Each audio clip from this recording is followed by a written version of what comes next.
एक समय की बात है, एक बहुत न्यायप्रिय, प्रजावत्सल और धार्मिक स्वभाव के राजा थे।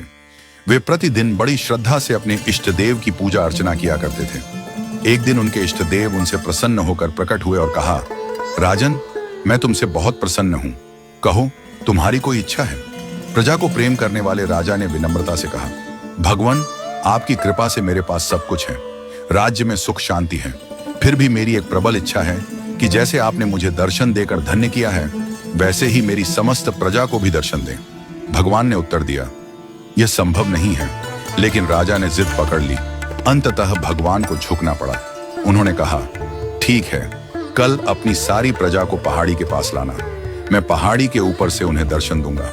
राजा यह सुनकर अत्यंत प्रसन्न हुआ और भगवान का धन्यवाद किया। उन्होंने अगले दिन पूरे नगर में घोषणा करवा दी कि भगवान स्वयं सभी को दर्शन देंगे।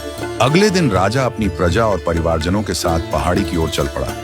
रास्ते में उन्होंने देखा कि तांबे के सिक्कों का एक पहाड़ चमक रहा है। यह देख कुछ प्रजाजन लोभवश सिक्कों की ओर दौड़ पड़े। राजा ने उन्हें चेताया, इस तांबे के लोभ में मत पड़ो, हम भगवान से मिलने जा रहे हैं। लेकिन कुछ लोग उनकी बात नहीं माने और सिक्के लेकर लौट गए।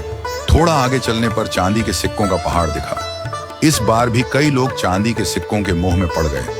वे भी सिक्के लेकर वापस लौट गए। कुछ और आगे बढ़ने पर सोने के सिक्कों का पहाड़ दिखाई दिया।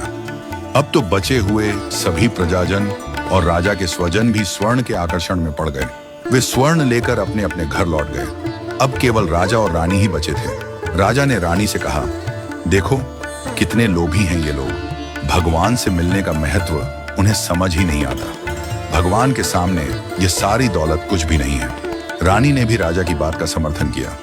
थोड़ा और आगे चलने पर हीरों का पहाड़ दिखा। इस बार रानी अपने लोभ पर काबू नहीं रख सकी। वह दौड़कर हीरे समेटने लगी। गठरी भरने के बाद उसने अपनी साड़ी के पल्लू में भी हीरे बांधने शुरू कर दिए।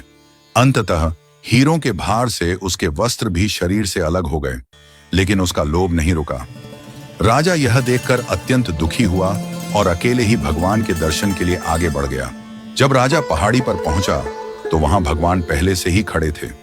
उन्होंने मुस्कुराते हुए पूछा, राजन, तुम्हारी प्रजा और प्रियजन कहाँ हैं? मैं तो उनके दर्शन के लिए बहुत उत्सुक था।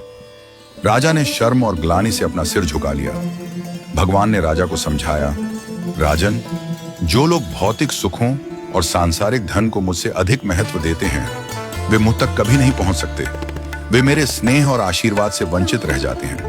केवल वे आत्माएं जो मन और बुद्धि से पूरी तरह मुझ में समर्पित रहती हैं और मुझसे सच्चा प्रेम करती हैं, मेरे प्रिय बनती हैं। इस कथा से यह सीख मिलती है कि सांसारिक मोह और लोभ हमें भगवान से दूर कर देते हैं। सच्चे भक्त वे होते हैं जो अपने मन और बुद्धि को भगवान में अर्पित कर देते हैं। हमें भगवान से मिलने के अवसर को सांसारिक चीजों के मोह में पड़कर गंवाना नहीं चाहिए। जो भगवान पर समर्पित रहते हैं, वे ही सच्चे सुख और शांति का अनुभव करते हैं।